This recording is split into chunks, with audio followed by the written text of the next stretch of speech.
Olá, seja bem-vindo ao Ideias e Debates de hoje. Vamos discutir um tema importante aí no desenvolvimento das nossas crianças e dos jovens, a TDAH e a dislexia. Para debater esse assunto, eu recebo um time de especialistas aqui na Rede Alesp, o Dr. Francisco Frederico Neto, que é pediatra, a doutora Andréia Cardoso, que é fonoaudióloga, e o Dr. Ronaldo Ferreira Ramos, que é diretor executivo da ABDA, Associação Brasileira de Déficit de Atenção e Hiperatividade. Eu quero que todos sejam muito bem-vindos ao nosso Ideias em Debates. Vamos falar muito sobre esse tema no dia de hoje. Muito obrigado pela presença. Eu começo saudando o Dr. Ronaldo. Tudo bem, doutor? Muito obrigado, Guga, pelo convite. Isso é um momento muito bom para que a gente consiga trazer, esclarecer determinadas coisas para a população. Doutor Ronaldo, obrigado. Doutora Andréia, muito obrigado por dispor seu tempo e participar conosco desse Ideias e Debates. Sou eu que agradeço pelo convite e acho que da mesma forma que o doutor Ronaldo, será extremamente enriquecedor essa troca de experiências e de atuações. Doutor Francisco, quero que o senhor seja muito bem-vindo à Rede Alesp, ao nosso programa. Tudo bem? Tudo bem, muito obrigado pelo convite. E acho que realmente é uma oportunidade, sempre uma boa oportunidade para discutir esses temas tão relevantes, ainda mais em tempos de pandemia. Agora é importante eu começar com uma questão bem didática para explicar para o nosso telespectador. Qualquer um dos três pode começar explanando e se algum de vocês tiver algo a acrescentar, a gente vai aí complementando. Mas eu gostaria de saber explicar para o nosso telespectador o que é TDAH e o que é dislexia. E quais as diferenças existem, né? É importante a gente mostrar para o telespectador. Quem pode começar? Bom, eu posso começar com alguma coisa a respeito do transtorno de déficit de atenção e hiperatividade, que é um transtorno neurobiológico, também com características genéticas, em que há que é uma alteração da produção dos neurotransmissores na região pré-frontal, na região da frente do seu cérebro, que corresponde por volta de 30% da área do seu cérebro. E nessa região, ela é muito importante para você ter o controle da sua impulsividade, pensamentos onde você consegue executar determinadas tarefas, a memória. Então, é uma área muito importante no dia a dia, tanto da criança quanto do adulto. E a dislexia, eu vou pedir para a doutora Andréia abrir e começar a falar um pouquinho também, dar uma pincelada sobre esse tema. Doutora Andréia, a senhora que é fonoaudióloga, é importante que a senhora explique para o nosso telespectador o que é a dislexia. Sim, vamos lá. A dislexia também é um transtorno do neurodesenvolvimento, né? E ele é caracterizado pela dificuldade, pela lentidão na decodificação da leitura. O que isso significa? Na verdade, no sistema de ensino do português brasileiro, as crianças precisam compreender que as letras têm um nome e esse nome nem sempre corresponde ao som que essa letra produz. Então, na hora que ela tem que fazer a decodificação, ela tem que atribuir um som àquela letra. Na hora que ela tem que escrever, ela tem que atribuir um símbolo ao som que ela conhece baseado na linguagem oral. Então, são crianças que, na verdade, têm inteligência normal, muitas vezes até acima da média, que têm todas as possibilidades instrutivas, ou seja, boa qualidade de ensino, todas as vias de acesso sensoriais íntegras, então ela enxerga e ouve bem, mas ela tem essa dificuldade neste processamento da informação, seja para codificar ou decodificar. Entendido. Agora, doutor... Pois não. Não, eu só ia acrescentar dois aspectos, né? Ao que o Dr. Ronaldo já descreveu, acho que numa pincelada inicial, ficar claro que a criança os sintomas, a criança, o adolescente, mesmo o adulto, pode apresentar sintomas ou de desatenção, ou de uma hiperatividade, de uma inquietação, ou ambos, né? Então, ela se apresenta dessa forma, a questão do transtorno do déficit de atenção e hiperatividade, que é o TDAH. Agora, a conexão que se faz quando falamos de dislexia e TDAH é que quando você vai fazer uma investigação e aprofundar uma investigação numa criança que tenha dificuldade escolar, você tem uma série de diagnósticos que podem ser identificados. Dentre eles, TDAH, assim como dislexia, assim como deficiência intelectual. Então, você tem uma série. Então, hoje a gente está concentrando principalmente a conversa na área de dislexia e de TDAH, mas tem um escopo grande de diagnósticos que se escondem por detrás de uma dificuldade de aprendizagem, que às vezes, inclusive, é só pedagógica, mas muitas vezes há uma doença a ser identificada por detrás.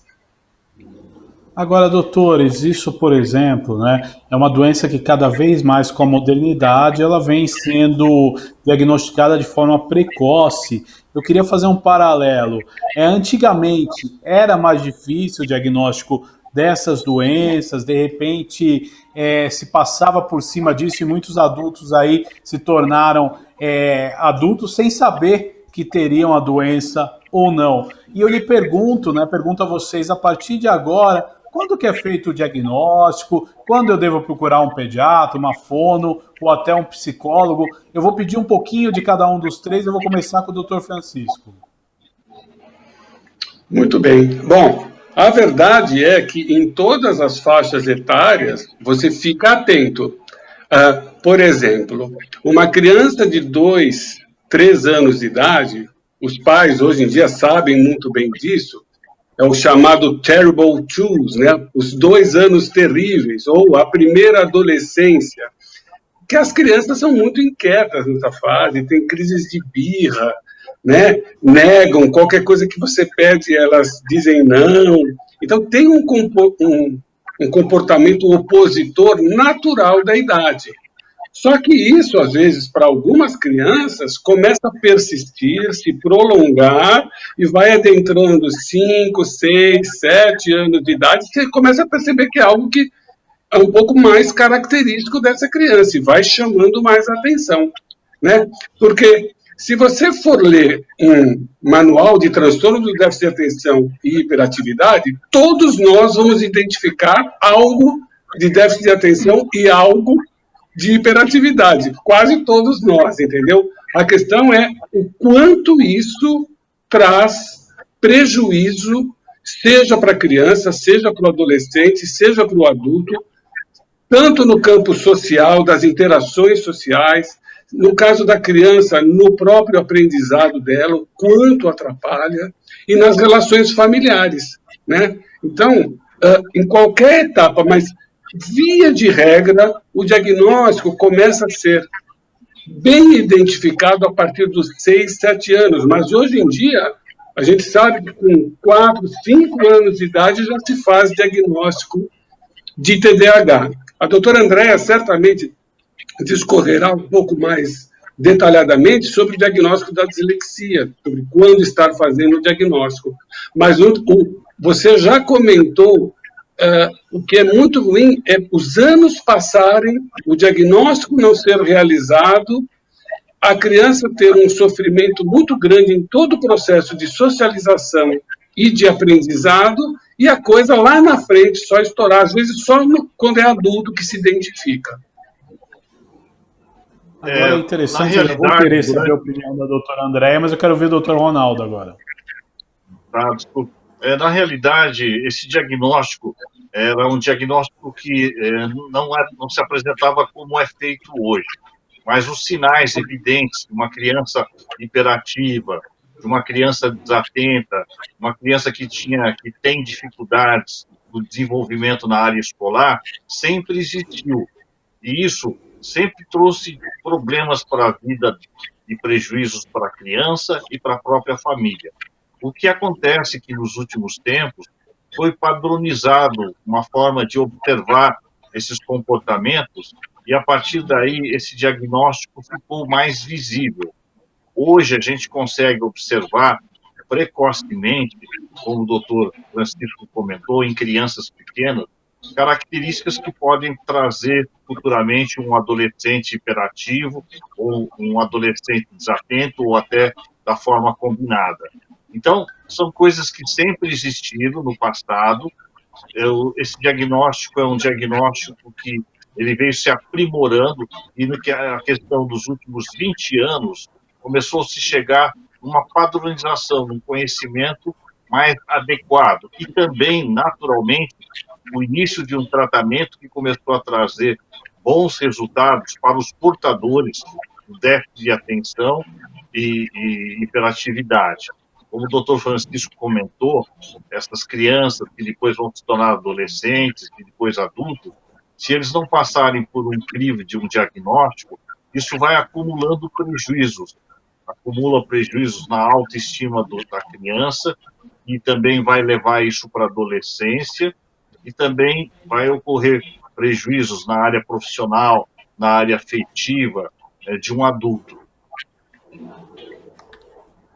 E doutora Andréia, o que a senhora tem a dizer sobre isso?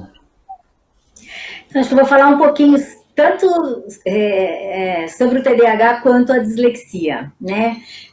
Durante, acho que muitos anos, de alguma maneira, se levava muito essas características da inquietação, da desatenção, como, a criança é preguiçosa, a criança é muito levada, né? Espera um pouquinho porque isso vai passar, é uma questão de maturidade, vamos aguardar um pouquinho. E por conta disso, os diagnósticos, eles eram mais tardios, né? Em relação à questão da dislexia, é a mesma coisa. Então, hoje se preconiza muito o olhar atento para um diagnóstico precoce. E, na verdade, a criança não precisa estar alfabetizada, nem em processo de alfabetização, para apresentar alguns riscos para o quadro de dislexia.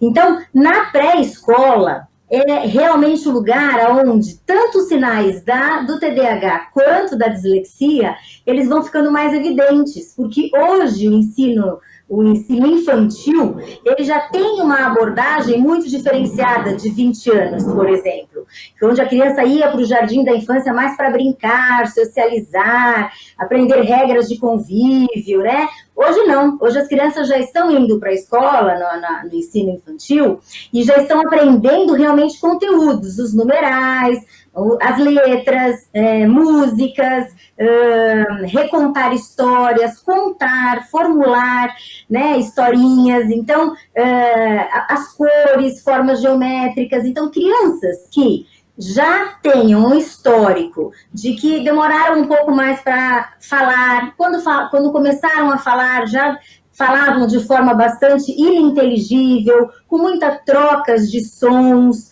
né, com um vocabulário muito reduzido, crianças que na pré-escola têm dificuldade para aprender as formas, as cores, a sequencialização numérica até 10, por exemplo, ou aprender uma musiquinha toda, que trabalha muito com a questão da rima, né? Então, isso são sinais de que a gente tem que ficar um pouco atento e acompanhar essa criança mais de perto.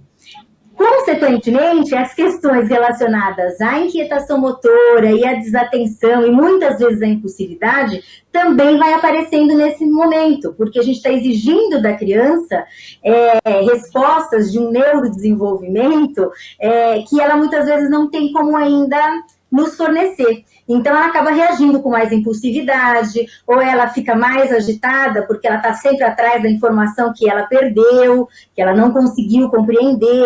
Então, na pré-escola, esses sinais já começam a se tornar evidentes, e a gente pode ir acompanhando essa criança até o momento do diagnóstico mais preciso, assertivo. No caso da dislexia, a gente só fecha o diagnóstico quando a criança tiver 8 anos, 11 meses e 29 dias cronológico, e que tenha sido exposta 2 anos de estimulação formal, então que ela esteja no mínimo no 2º ano do ensino fundamental 1.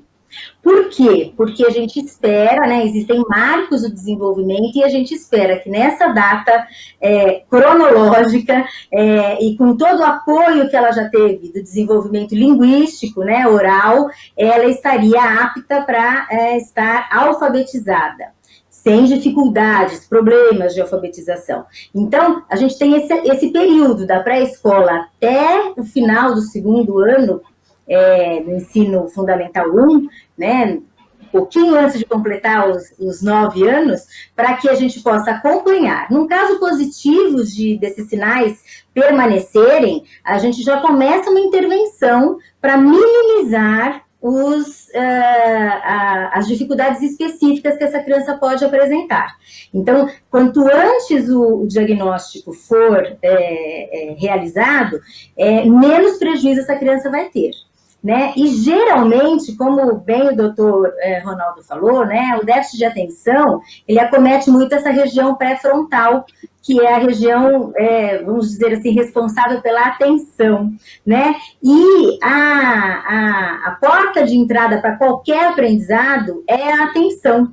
Então, se eu tiver uma criança de risco também com os sinais e sintomas do TDAH, eu tenho que ficar muito ligada nisso. Por quê?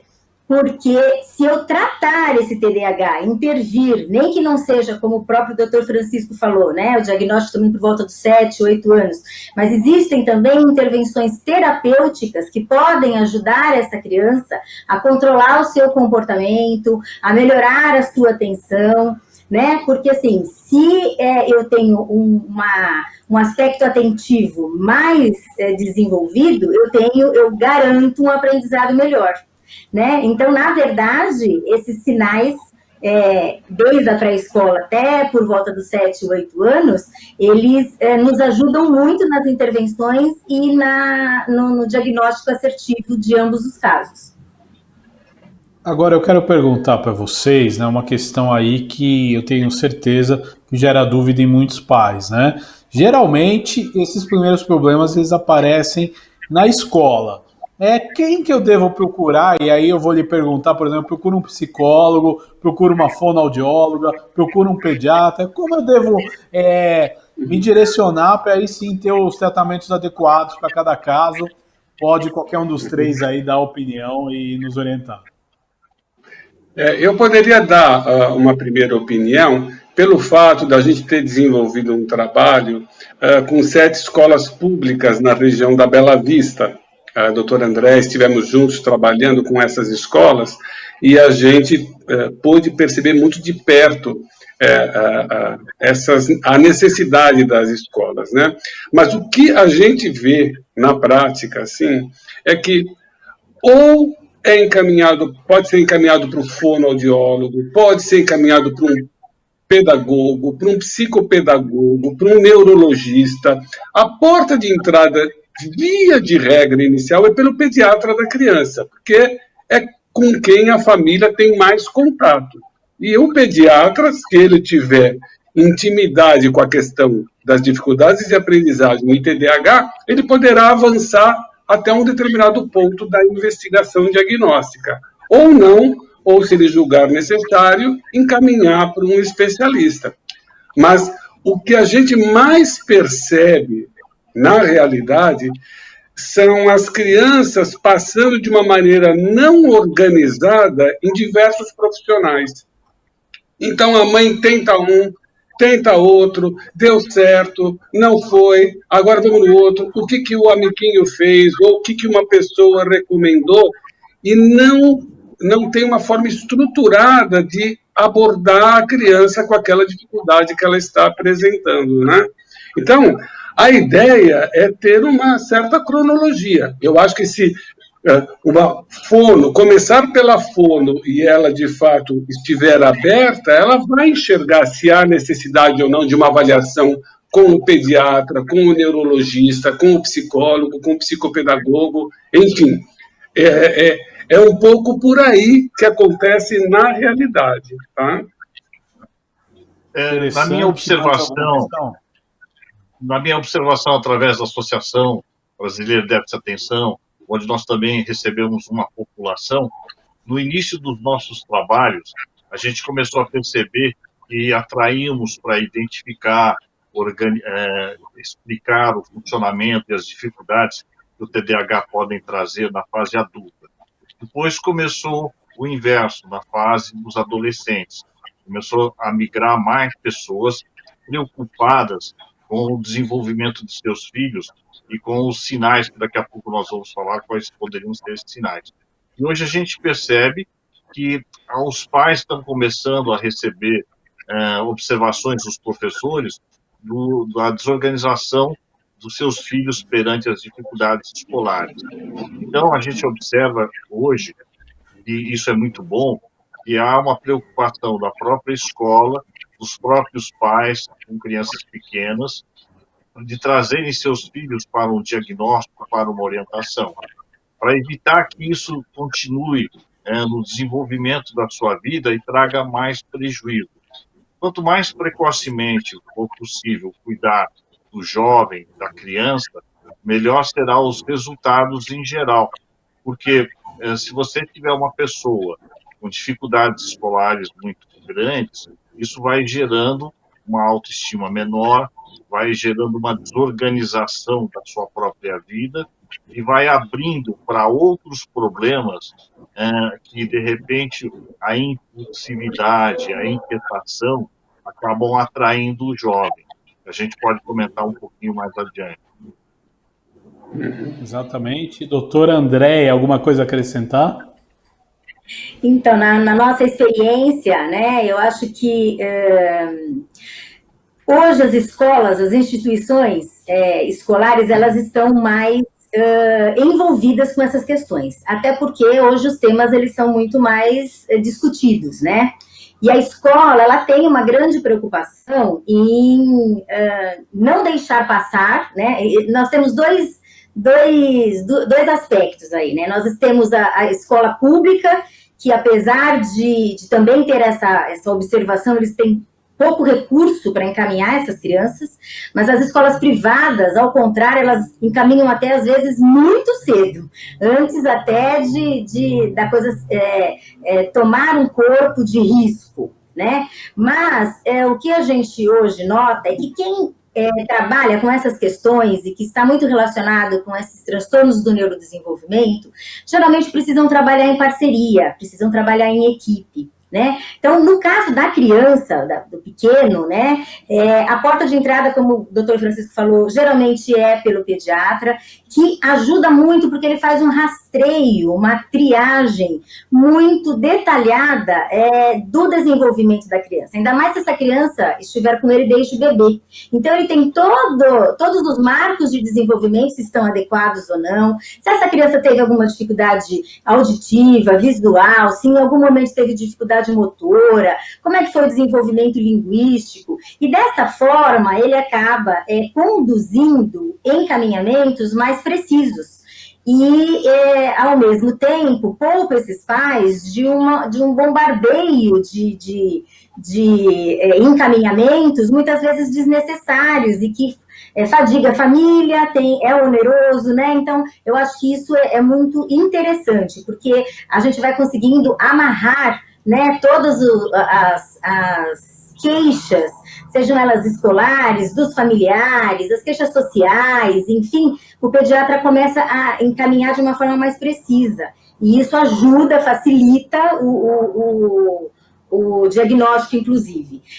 Muitas vezes, a gente realmente vai precisar de avaliações múltiplas, né? Então, a gente vai precisar de avaliação de um neuropsicólogo, de um psiquiatra, de um neuro, mas o importante é que todo mundo dessa equipe seja muito integrado para que não aconteça aquilo que o doutor Francisco falou, né? A mãe vai num lugar, alguém fala uma coisa, mas essa pessoa não comenta com essa, e aí, de repente, é replicado aquilo que já foi feito, e a gente perde muito tempo com isso.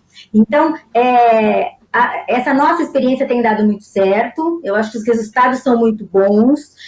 Crianças mais velhas, por exemplo, né, mais velhas que eu digo assim, que já tenham passado desse período de alfabetização, mas que estão cada vez mais com essas dificuldades, como o Dr. Ronaldo falou, os prejuízos eles vão tomando outro tipo de proporção, eles vão aumentando muito, né? Então, às vezes, eu não vou precisar encaminhar para alguém de uma área que que investigaria alguma coisa que seria antecedente a essa idade. Então, eu já vou acelerando. Então, eu acho que o importante é a equipe ser parceira e que consiga ter um diálogo fácil, né? Para que a gente possa ir montando... É um quebra-cabeça, né? Fazer diagnóstico é um quebra-cabeças. Interessante, doutora. É importante, vamos até fazer uma linha aqui. Vocês já falaram que a criança apresenta o sintoma normalmente entre os 6 e os 8 anos, né? Vou fazer 2 perguntas. Tem gente, de repente, que desenvolve na adolescência, que vocês percebem só na adolescência? E uma outra pergunta. Há diagnóstico precoce, por exemplo, crianças menores, que você logo percebe que tem a doença? Gostaria que vocês explicassem esses casos aí. Quem quer começar, doutora Andréa? Eu queria aproveitar para colocar justamente porque nesse momento da adolescência, porque na realidade o que acontece, se você vai identificar uma pessoa, um jovem com TDAH, é que ele não passou por esse filtro que o doutor Francisco e a doutora Andréa estão comentando. Então você pega um jovem que foi passando, foi tendo várias dificuldades, tanto na área de comportamento, quanto na área de desenvolvimento na área estudantil. E essas pessoas têm suas comorbidades, que são sintomas associados de ansiedade, depressão, às vezes você tem algum tipo de compulsão, às vezes você tem um comportamento controlador, ou às vezes você é uma pessoa oposicionista, ou seja, que de repente tem um comportamento mais agressivo. E com essas dificuldades que o TDAH traz como sintomas associados, isso vai prejudicando o jovem adolescente. Por quê? Muitas vezes ele se torna rebelde, ele se torna uma pessoa que tem vontade de abandonar os seus estudos, ele encontra algum certo prazer e um equilíbrio emocional utilizando muitas vezes o álcool ou maconha. Então, começam a abrir várias portas perigosas para o adolescente a partir do momento que ele não é filtrado e diagnosticado. E isso vai levando e gerando comportamentos impulsivos. Então, são jovens que sofrem muitos acidentes de veículo, são pessoas desatentas ao trânsito, são pessoas que não são muito responsáveis por sua própria sexualidade. Então, existe nos adolescentes, tanto nos meninos quanto nas meninas, um risco maior de uma gravidez não planejada, doenças venéreas, acidentes. Então, a inquietação mental que o TDAH caracteriza, como também a inquietação física, na fase de adolescência, pode trazer uma série de problemas envoltos ao TDAH e ao fracasso na área escolar. Então, quanto mais precoce, o mundo ideal é o mundo do Dr. Francisco e da doutora Andréa, estaríamos percebendo inicialmente o processo numa criança, numa jovem criança, para impedir que, quando chegar à idade adulta, porque o TDAH nunca vai abandonar a pessoa, vai nascer com ela e vai acompanhar na fase infantil, na adolescência e na fase adulta. Então, a partir do momento que você consegue identificar isso e minimizar os efeitos negativos desse transtorno em várias fases da sua vida, isso é um grande prêmio de solução para o problema. Nós temos, em média, 5% da população mundial que teria características de TDAH, isso, como eu falei, no mundo inteiro. Então, a gente está falando no Brasil de uma população por volta de 10 milhões de pessoas. Desculpe, 10 milhões de pessoas. Nós temos por volta de 200 milhões, né? Exatamente, é um número significativo, sem dúvida nenhuma, né? Uhum. Eu acrescentaria duas coisas. Pois não. Pode. Pois não. Não, eu ia acrescentar o que o doutor Ronaldo estava comentando, e o que a doutora Andréa também, ela enunciou, sobre a questão do pediatra, né? Uma coisa que é muito comum de acontecer é que, conforme a criança cresce, muitos pais acabam levando a criança em consultas de pronto-socorro quando a criança está doente. E, às vezes, aquela consulta regular de acompanhamento fica muito espaçada e acaba... Assim, então, idealmente e logicamente, seria o pediatra a via de entrada, mas muitas vezes essa criança acaba escapando, né? E por isso que, às vezes, é a escola que vai lá detectar e vai acionar ou o pediatra ou aquilo que a escola estiver acostumada a encaminhar. E o segundo aspecto, diante da sua pergunta, para acrescentar, é muito interessante que, no caso de meninas, a tendência, mais do que a inquietação, é haver o déficit atencional, principalmente. E pouca alteração em termos de inquietação, de hiperatividade.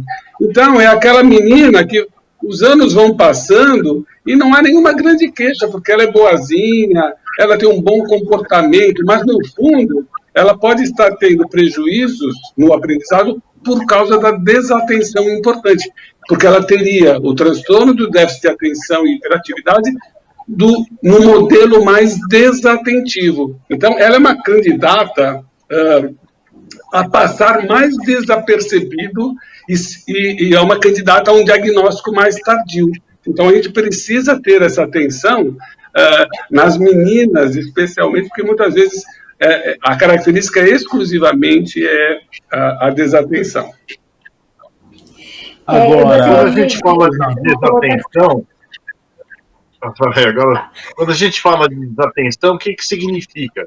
Que a pessoa que a tem, ela tem uma dificuldade de manter a sustentação da atenção por um tempo mais longo. Então, são aquelas pessoas, principalmente na escola, que várias vezes precisam ler um texto para tentar acompanhar e identificar o que o texto está dizendo. E aí ele tem que voltar com frequência. Por quê? A desatenção mental faz com que ele comece a perceber outras estimulações que tiram o foco daquela leitura. Então, uma das queixas muito grandes das pessoas que têm o déficit de atenção é a dificuldade de fazer uma leitura passo a passo, porque a mente viaja, sai do foco. E com isso, o nível de atenção fica muito baixo, prejudicando naturalmente também a memorização. Então, pessoas, isso também logicamente acontece na infância, na adolescência, e essas coisas vão se tornando mais visíveis. Não são pessoas que ao tempo inteiro queixam-se da desatenção, queixam-se de um certo grau de impulsividade, queixam-se da dificuldade de organizar e planejar as funções executivas que todas as tarefas têm. Então, são pessoas que têm muitos lapsos de memória na organização e planejamento. Então, tem, às vezes, no adolescente um quarto desorganizado, dificuldades de fazer uma tarefa no início, meio e fim, tem uma tendência a postergar, empurrar muito de barriga. Então, são vários sinais que, quando você percebe, trazem problemas para essa pessoa ou para a própria família desse jovem.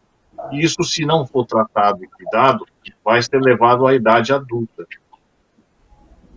Interessante. Agora, doutora Andréia, o que a senhora tem a complementar sobre isso? Não, que você perguntou, né, se isso podia aparecer só na adolescência, demorar um pouco mais, enfim.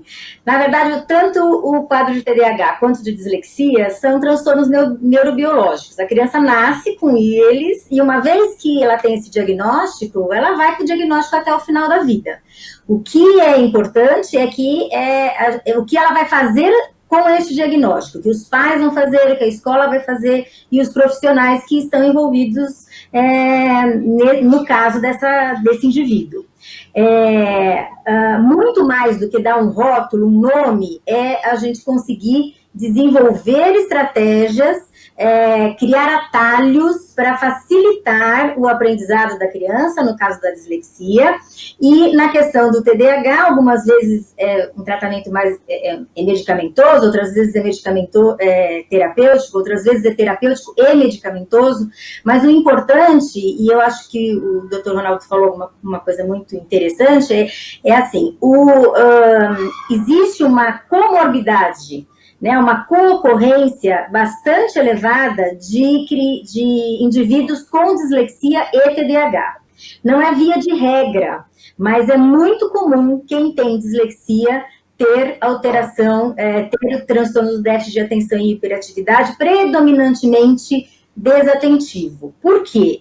O indivíduo que tem o TDAH predominantemente desatentivo, ele tem 4 comprometimentos cognitivo-linguísticos importantes, né? Que é a atenção seletiva e sustentada, eu tenho que prestar atenção em quê, quanto tempo eu tenho que prestar atenção. Na função executiva, que é isso, organizar, planejar e executar uma tarefa, eu só consigo fazer isso se eu tiver atenção e manter.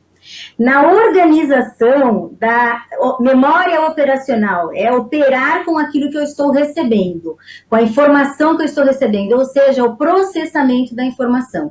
E eu só consigo processar bem a informação se eu tiver um controle cognitivo, afetivo, para eu conseguir iniciar e terminar a atividade. Então, se eu tenho uma alteração importante nesses 4 aspectos, eu vou ter uma alteração tem uma relação direta com a dislexia, porque a dislexia nada mais do que uma dificuldade na fluência da leitura, mas causada por uma alteração no processamento dessa informação.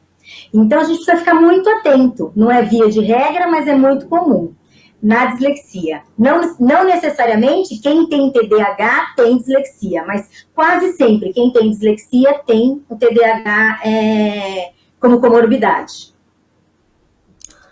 Legal, doutor. Agora tem uma frase, né, que eu vi outro dia e me chamou a atenção e eu quero que vocês, profissionais, escutam. Existe de fato a doença TDAH ou é uma doença fabricada para os laboratórios ganharem dinheiro? Quem quer comentar sobre isso? Francisco, é teu. Francisco, que está exatamente agora retornando, né, ao Ideias em Debate, ele fez um pequeno problema de conexão.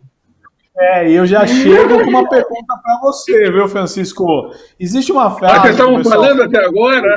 Existe uma frase que chegou na hora.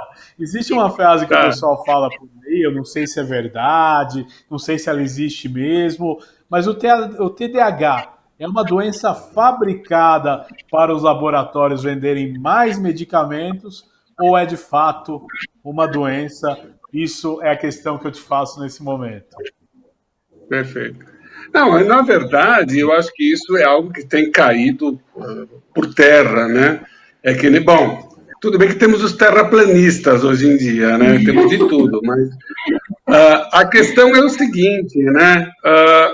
Tá mais do que comprovado cientificamente, e mais do que isso, a resposta que você tem. Eu acho que quando você faz um diagnóstico adequado, faz um tratamento adequado, a resposta é evidente, assim. Muitas vezes, se é uma criança ou um adolescente, ele próprio identifica essa melhora. Mas, quando é uma criança menor, a família, os professores, a pessoa que leva na perua escolar, todo mundo percebe que a criança se sente melhor e performa melhor.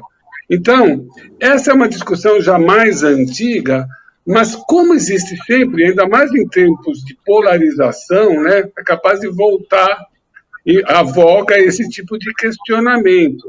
Mas era uma discussão que antigamente se fazia, será que não são os laboratórios que querem ganhar dinheiro? Talvez por detrás disso esteja uma questão que foi do uso excessivo. Eu acho que, por um período, talvez, se tenha medicado demais para a TDAH sem se ter um diagnóstico adequado. Então, até havia pesquisa mostrando, nos Estados Unidos, a prescrição na costa oeste e na costa leste. E numa a prescrição era maior e noutra a prescrição era menor. Então, só que os anos foram passando e, como o doutor Ronaldo comentou, foi-se cada vez elaborando melhor o diagnóstico e a proposta terapêutica, e mais do que tudo, eu repito, o resultado que você percebe nas crianças que realmente necessitam. Então, eu diria que essa é a melhor resposta para esse tipo de questionamento. Agora, a gente percebe que... Oi, eu vou interrompendo. A gente percebe naturalmente que nos adolescentes, nas crianças e nos adultos, um tratamento adequado abraça muitas vezes a necessidade, quando há, de uso de psicoestimulantes, que são medicações apropriadas para o TDAH, um acompanhamento médico-psiquiátrico, no caso, não é? E também, justamente, uma orientação psicoterapêutica para as pessoas criarem métodos para diminuírem as suas dificuldades do dia a dia. Então, hoje o processo que é o ideal realmente abrange na infância, abrange o médico que vai cuidar dessa criança na infância, a psicopedagogia, a fonoaudiologia. Então, hoje a gente percebe que o tratamento ele está maior no ponto de vista de que você tem mais recursos. É muito importante você ter esses recursos para ir percebendo, na medida do possível, em várias faixas etárias, o desenvolvimento do TDAH. Em cada momento tem sinais um pouco diferentes dos outros. E é isso que é muito importante. Quer dizer, quando a gente percebe que nós temos profissionais de outras áreas também dentro dessa equipe, fazendo um trabalho de uma equipe multidisciplinar, que contribui para minimizar, de alguma forma, os conflitos da criança, do adolescente e do adulto. Agora, o que é importante, eu gostaria de fazer uma pergunta, eu toquei no início do programa, né? É possível que adultos aí com uma geração de 35, 45, 50 anos possam ter passado por isso sem ter tido o diagnóstico e, de repente, até hoje desenvolvem sintomas e não percebem? É costumeiro isso acontecer? Porque eu volto aí há 30 anos atrás, não era tão avançado e específico os diagnósticos. Isso acontece? Começa, doutor Ronaldo. Olha, com certeza acontece. Quer dizer, tem pessoas de 40, 50, 60 anos que nunca foram diagnosticados. Tiveram altos e baixos na sua própria vida. Isso pode ter contribuído para vários conflitos que poderiam terem sido superados. Mas, positivamente, também nós encontramos hoje pessoas com 65, 68 anos que querem se tratar de um TDAH que nunca foi tratado. Então, a gente observa isso porque, de repente, você identifica na família desse TDAH um filho TDAH mais jovem, um outro irmão TDAH, e aí você vai fazendo a avaliação da história dessa família e você percebe que na história tinha uma avó, tem uma mãe, que também tinham sinais visíveis de TDAH, e isso nunca foram tratados, não é? Mas hoje, com o diagnóstico, com os meios de comunicação informando como é o TDAH, quais são os sintomas mais evidentes, quais são os tratamentos, a gente percebe um movimento mais positivo de querer melhorar o seu rendimento, querer minimizar os impactos negativos que esses transtornos ocorrem na vida de várias pessoas. Pois não, doutora Andréia.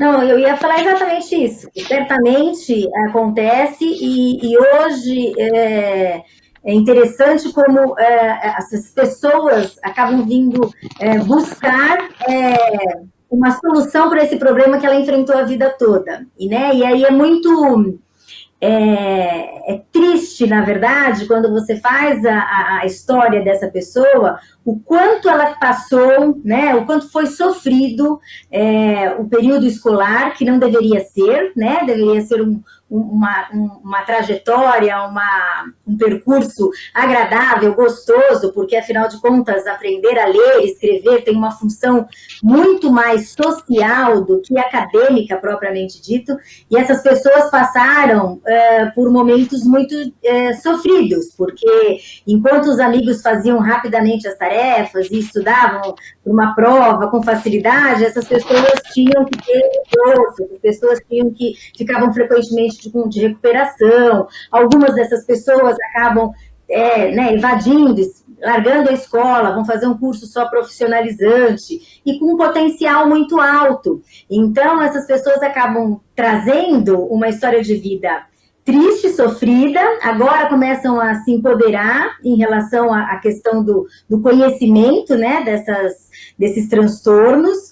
E agora, o que é muito, que nos traz um pouco assim, de tranquilidade, é que realmente, mesmo ela sendo mais velha, uma pessoa de entre 20, 30, 40 anos, né, com o diagnóstico preciso, ela vai conseguir, então, se for da vontade dela, ela consegue, de repente, entrar num curso de graduação, né, ela vai conseguir, vai buscar uma promoção no trabalho, porque ela vai conseguir ir atrás daquele prejuízo todo que aconteceu e que ficou realmente sem esse diagnóstico. Infelizmente, o impacto maior que eu vejo para essas pessoas, né, para os adultos principalmente, é a questão da autoestima, né, porque são pessoas que acabaram incorporando a questão do fracasso escolar. Eu não sou bom, não serei bom, nunca consegui. Agora tenho investido muita energia para isso, né? Então, isso eu acho que é muito penoso. E essas pessoas, os adultos, precisam realmente de um apoio nessa área, né, de psicoterapia, para ajudá-los a dar esse impulso e ir atrás daquilo que eles desejam. Em relação às crianças, eu queria fazer só uma observação também. Tanto dos pequenininhos quanto dos adolescentes, né? Como o Dr. Ronaldo falou, às vezes o adolescente se torna rebelde, às vezes mais opositor, né? E a criança pequena dá muito trabalho porque chora para não fazer a lição, não quer ir para a escola, inventa uma dor de barriga, uma dor de ouvido para não ir para a escola. Assim, os pais precisam de muito apoio também. Né, os pais precisam compreender o que está acontecendo. Então, é um trabalho, uma vez que qualquer indivíduo, em qualquer faixa etária, tenha o diagnóstico de TDAH e ou dislexia, né, é um trabalho de parceria entre os profissionais, entre a escola, entre os pais e responsáveis desta criança, e no caso do adulto, com o próprio adulto. Aí sim a gente tem bons resultados. Se a gente fizer isso de forma muito segmentada, a gente não consegue, os resultados eles são pouco significativos. Por isso que é muito importante uma equipe integrada, né? Eu queria fazer uma observação do que a doutora Andréa está comentando, porque a gente fala que sempre ocorre o início de tudo isso na infância. Naturalmente, porque nesse momento, a escola exige duas características, que é atenção e memorização. As escolas também precisam rever um pouco o papel de cobrar dos alunos somente dados memorizados, porque a inteligência não é uma capacidade somente de armazenar dados. Isso faz parte da memória.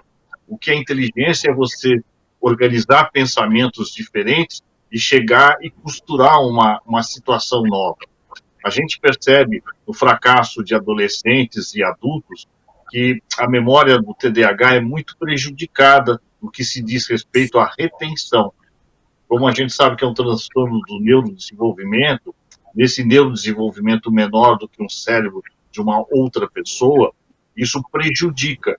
E a escola sempre está baseada há séculos na memorização, na transmissão de conhecimentos e na retenção desse conhecimento dentro da memória. E jovens com TDAH, crianças com TDAH, têm um certo prejuízo motivado, como eu comentei, pela dificuldade de fazer atenção e reter na memória.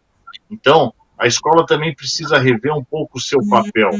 E eu costumo dizer, quando eu sou crítico à escola, que a escola hoje, ela precisa cada vez mais se modernizar aos meios eletrônicos, como nós estamos aqui hoje conversando, porque muitas vezes em algumas escolas é o aluno entrar todo dia dentro de um museu, onde a forma de se transmitir conhecimento, a forma de giz e lousa, a forma de transmissão de conhecimento é uma forma que ele está vendo totalmente diferente do que aquilo que ele vê na casa dele, num videogame, num computador, num smartphone ou na televisão.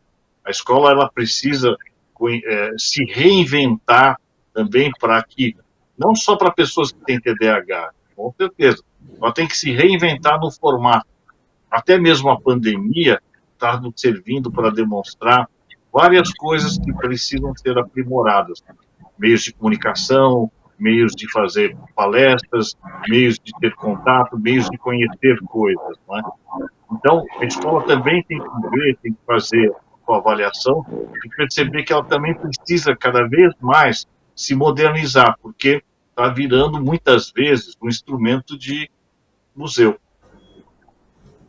Legal, olha, nós estamos começando já a chegar na parte final do nosso programa, mas eu não quero terminar o programa sem fazer uma questão para vocês três, né, voltada a essa pandemia que nós vivemos aí nos últimos 6 meses, né, é um momento muito difícil para todo mundo, né, mas nesse período aumentou o movimento nos seus consultórios, a procura de diagnóstico de TDAH. Você acha que o fato das crianças terem ficado em casa, essa adaptação às aulas remotas, pode ter tido um gatilho, ou de repente os pais observaram aí com mais atenção? Houve isso? Vou perguntar para os três, então começo com a doutora Andréa.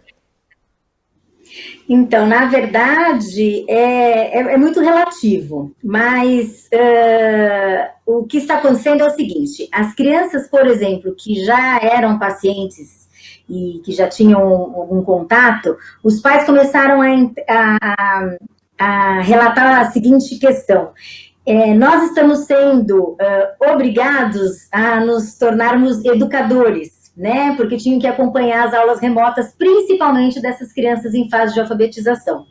E aí sim eles começaram a perceber comportamentos que a escola muitas vezes não havia sequer levantado. Então, assim, a dificuldade da criança se manter atenta, a dificuldade da criança iniciar e concluir uma atividade. Então, relatos que não eram comumente informados, isso veio à tona nessa época da pandemia.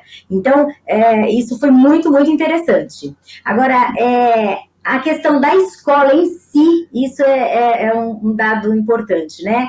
Muitas escolas estão fazendo remotamente aulas, principalmente as escolas privadas, às vezes no horário normal, das 7 ao meio-dia, das 8 à 1 da tarde, né? E o que está acontecendo é que esses professores não estão preparados, não estavam, né? Assim como a grande maioria de nós, não estavam preparados para lidar com essa nova realidade, e aí eles não estão tendo um olhar mais individualizado, e mais do que isso, eles não estão tendo criatividade. Aí eu acho que eu complemento um pouco o que o doutor Ronaldo falou, para fazer com que essas crianças permaneçam 4 horas ligadas no computador, né? Porque é diferente um jogo de videogame, onde eu tenho ação, eu tenho um desafio, eu tenho que passar de fase. Então, existe um estímulo muito importante. E aí os pais falam: poxa, para o videogame ele fica 3 horas, e na aula ele entra, ele sai, ele desliga o microfone, ele desliga a câmera. Então, assim, a escola não está tendo a criatividade de envolver esses alunos que estão nas suas próprias casas, né, e que pode a qualquer momento levantar e comer uma coisa gostosa que a mãe deixou pronta na cozinha, ou que tem um irmão que está jogando videogame no cômodo do lado, né? Então, eu acho que falta um pouco, acho que falta bastante ainda na questão da construção do que será essas aulas remotas. Eu não sou tão otimista a ponto de pensar que as aulas presenciais serão retomadas esse ano. E acho que, no caso de serem retomadas, serão poucas as famílias que realmente irão enviar seus filhos para a escola. Então, eu acho que, assim, este ano foi um ano completamente atípico. Eu acho que o ano que vem, a gente ainda não sabe, né, como é que vai ficar essa questão das vacinas, enfim, a gente não sabe se essas aulas ainda permanecerão remotamente, se esse retorno presencial será gradativo, então um pouco das aulas remotas, outras presenciais, mas eu acho que a escola vai precisar, né, de uma forma muito urgente, se remodelar para conseguir fazer com que, de fato, o conhecimento seja transmitido e a maneira de se dar esse conhecimento não seja aquela coisa tão tradicional, né? Porque agora o professor não sabe quem é que está respondendo a prova, o professor não sabe quem é que está fazendo de fato a tarefa de casa, né? Então, a gente vai precisar, de alguma forma, modificar isso, né? Talvez aulas muito mais dinâmicas, debates, né? Trazer um tema atual para que... ou então partilhar as aulas, tem 20 alunos na classe, eu vou dar aula 1 hora para 10, outra hora para 10 alunos, enfim, para tentar fazer com que isso fique mais dinâmico e desafiador, porque se não existe desafio, não tem muita motivação, a gente precisa disso, e eu acho que precisa a questão da avaliação ser modificada. Né? A gente não pode pensar em avaliar o conhecimento só mensurando com uma nota ou um conceito. A gente tem muitas formas de verificar se, de fato, aquilo que era essencial, aquela habilidade que era preditora para determinada competência, ela foi realmente apreendida por aquele estudante ou não. Então, a gente precisa remodelar. Acho que vai ser um trabalho... árduo, mas eu acho que vai trazer bons resultados. Doutor Francisco? De uma forma bem resumida, eu queria dizer que realmente trabalhar na pandemia acabou fazendo da casa um centro, um escritório, um consultório, um restaurante, um playground, uma escola infantil. E, naturalmente, isso tudo faz com que a casa vire uma panela de pressão para algumas famílias. Então, tem famílias que estão seguindo totalmente na risca o isolamento social, e isso aumenta as tensões existentes dentro desses ambientes. Então, eu tenho percebido que, pelo menos na minha área, a continuidade de tratamento e até novos clientes tem surgido oportunidade. Não sei como é que está no Francisco, doutor Francisco. Vamos lá, doutor. Então, o que eu diria é o seguinte: se a gente já tem que ser criterioso, mesmo em tempos de não pandemia, para fazer um diagnóstico adequado, agora nós precisamos ser duplamente, triplamente mais cautelosos para fazer os diagnósticos, porque está uma tempestade perfeita para você ter queixas do ponto de vista de aprendizagem, queixas do ponto de vista comportamental. Então, por exemplo, quando você pergunta se a gente percebe no consultório um aumento, eu posso dizer, por exemplo, tem criança que nunca tinha apresentado tique, que são aqueles movimentos ou com o pescoço, ou com o olho meio ritmo, que começaram a apresentar, né? Outras, uns comportamentos mais birrentos, uma exacerbação. Agora, o que a gente mais tem recomendado, né? Porque eu não sei o quanto dá tempo das escolas terem toda uma adaptação, né? Porque se Deus quiser, se a ciência, né, conseguir, eu imagino que até o final do ano, começo do próximo ano, a gente tenha a vacina e a gente comece a reverter esse quadro. Mas eu não sei o quanto as escolas têm um tempo hábil assim de fazer tanta transformação tão rapidamente. Então, a gente vai lidar com algum grau de prejuízo. Então, acho que é minimizar o prejuízo, acho que passa algum tipo de prejuízo deste ano para o próximo, mas que é contornável. Eu acredito que seja contornável, que com os professores se dedicando, a gente consegue superar. Mas essa é a necessidade maior, de você ser muito criterioso porque facilmente você vai achar que a criança está com algum problema e às vezes é pedir para os pais saiam um pouco, passeiem um pouco mais, se tem a possibilidade de tirar alguns dias e sair da cidade, ficar num lugar de um ambiente mais aberto, você distensiona aquilo que o Dr. Ronaldo estava comentando, porque de fato ficar recluso a maior parte do tempo não é fácil. Isso está se mostrando, tanto que as pessoas estão cada vez mais indo para a rua por essa necessidade. Então, eu só diria isso, acho que a gente só precisa ser bastante cauteloso com os diagnósticos e identificar realmente aquelas crianças que neste momento, precisam de uma abordagem multidisciplinar para que ela supere aquele problema que ela esteja apresentando. Doutores, o nosso tempo se esgotou. Eu quero agradecer de vocês terem vindo aqui à Rede Alesp esclarecer sobre o assunto, uma forma de utilidade pública e prestação de serviço para os nossos telespectadores. Eu quero agradecer a cada um de vocês. Primeiro, as suas considerações finais, doutora Andréia. Eu acho que, na verdade, para que a gente... Não existe, né, uma solução muito pronta para aquilo que estamos vivendo. Mas eu acho que o importante é isso, é ter cautela, trabalhar em parceria, ajudar, né, esses pais a organizarem as suas rotinas. Realmente, eu acho que a gente precisa... deixar muito claro que os pais não são professores e professores não são pais, mas são parceiros, assim como os profissionais que atuam junto com essas crianças. Eu acredito que o próximo ano seja um ano mais desafiador do que foi esse, um ano acadêmico mais desafiador do que foi esse, porque será necessário dar conta de trabalhar o conteúdo que seria deste ano, mais o do próximo, né? Porque todas as crianças vão passar de ano.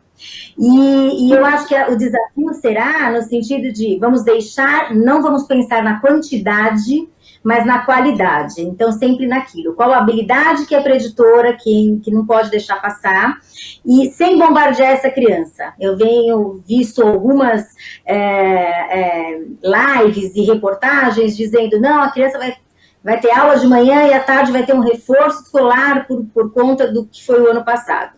Isso vai trazer muito mais problema do que a gente tem tido sem ter aula, né? Então, eu acho que o importante vai ser encontrarmos um bom senso para que não sejam prejudicados os alunos, tão pouco conhecimento que seria necessário e, ao mesmo tempo, de forma muito harmonizada entre família, escola, criança e os profissionais. Obrigado, doutora. Doutor Francisco, muito obrigado pela sua participação aqui hoje. Eu que agradeço. Eu só reiteraria esse comentário da doutora Andréia no sentido da parceria escola-família, tá?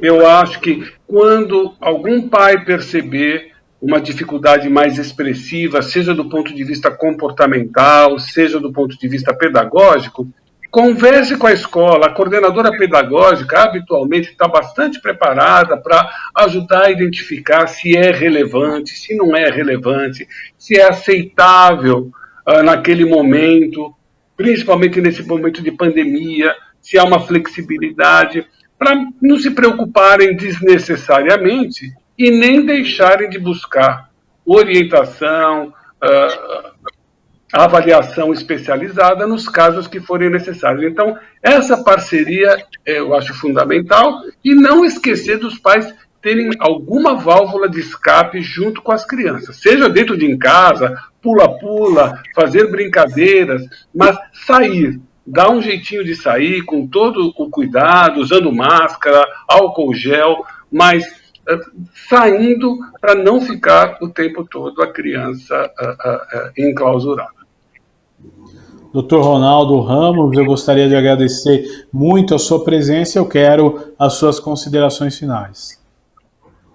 Antes de mais nada, muito obrigado, Guga, pela oportunidade e dizer mais ou menos algo que já foi dito por todos eles. Quer dizer, ter dificuldades escolares, ter dificuldades de memorização, ter dificuldade de atenção é normal em todo mundo. Quando isso ocorre de uma forma muito mais intensa e forte, é o momento de você buscar um especialista.